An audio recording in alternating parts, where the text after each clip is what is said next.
This is loading and unloading a snowmobile in a ramp.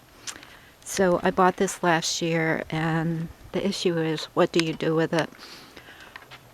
So I got thinking today, we have a jack already in the truck. So I took my jack and I took this board and I put nails down to hold that in.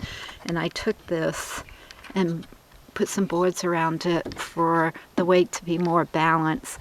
This is a 08. So it was the first year Ski-Doo came out with this really lightweight sled.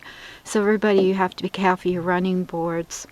So I jacked it up, and I should be able to slide it right in, which I have not done yet.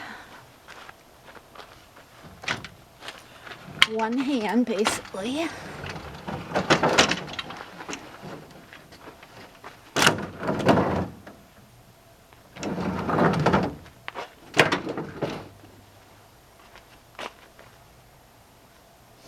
That's how easy it is. And just put your jack down.